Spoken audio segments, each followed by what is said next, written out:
Howdy Tummy Temple community, this is Janelle, and I'm here to answer a frequently asked question, and that is, how do I use a probiotic implant?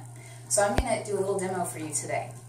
Probiotic implant means that rather than taking your probiotic pills, we're actually implanting the probiotics through the rectum. And this is really helpful, especially if you've been taking a lot of antibiotics or you're currently taking antibiotics and those are in your system. Those tend to, of course, kill off all your good gut flora. So it's nice to be able to get a really good instant repopulation of that gut flora in your system. And if you're taking those antibiotics and you're trying to take probiotics at the same time, the two kind of counteract one another. So this is a way to actually bypass your whole gastrointestinal tract and just get things in this way. It's also great if you've been having a lot of colonics or you have to do a lot of enemas depending on what's going on with your health. This is a great way to make sure you're not getting depleted. You get that rapid repopulation of your gut flora, so it's really helpful. And today I'm using the HLC colonizer. This is what we sell here at the Tummy Temple, and this is a powder. And I suggest doing this in 2 doses. This is a pretty big dose to do it just once. You can split it into 2 different days. You can put some days in between if you want to. So I have a little glass of water here, and just a very small amount of water. We don't want a whole lot because we're going to have to retain this for a while. So you don't want a whole lot that's trying to push and make pressure and get out. So I have very clean water. Don't want to use tap water because tap water has chlorine, and again, that's like an antibiotic that would kill your good flora, right? So I divide this in half. I'm going to put it into the water, mix it up, and make a little slurry. Meanwhile, I have the implant kit that comes with it. It's in 2 parts. So here is where we're going to actually put that slurry in. So we're going to pull this out to open it up. It's like opening a bottle of champagne because we're celebrating getting our gut flora repopulated. And then here's the part that actually goes inside your body.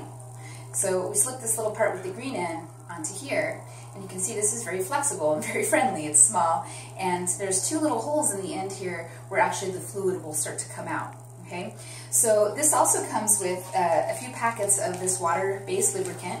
You can also use coconut oil if you'd like, but this doesn't have any petroleum or anything nasty in it, so this is just conveniently here in case you need to have that handy. And what I like to do right away is just make sure this gets lubricated, get that stuff on the end. And then I'll take my slurry. One of the things you want to make sure of is that you plug these little holes. So it's easy. You use just one or 2 fingers can pinch these holes shut. I'll hold that over here so it's not going to flow out.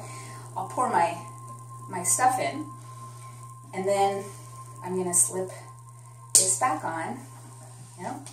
And you don't want to push too hard because that's going to push pressure already. This is kind of sealed inside with air pressure, so I don't want to push it too far because it's just going to push it past my fingers. Get this all ready to go. It's already lubricated. You want to lay down, preferably doing this at night, so you're going to be laying down for several hours. And you push it in. You get this as far as up as you can that feels comfortable. It goes all the way in there. Get all that slurry in. Good. And then you just lay down and you go to sleep. And if you're worried about that fluid coming out of you, you can always wear underwear and like a maxi pad in there, or a piece of cloth. But I have found that it's such a small amount of fluid that usually your anal sphincter will hold stuff in, especially if you're laying down. There's not that gravity pressure on it. So the next day you might eliminate some of that fluid. You may not. My body just takes in the whole thing when I've done it before. You can expect maybe a little bit of rumbling as kind of the regime change kind of shifts over. But usually that'll calm down and you can give yourself a little belly massage. You can work through the gas if you need to. Okay, so I really appreciate you tuning in, and if you have any questions about our colonizer or anything else health related that you'd like to see a video about, please let us know. Okay, till next time. Bye-bye.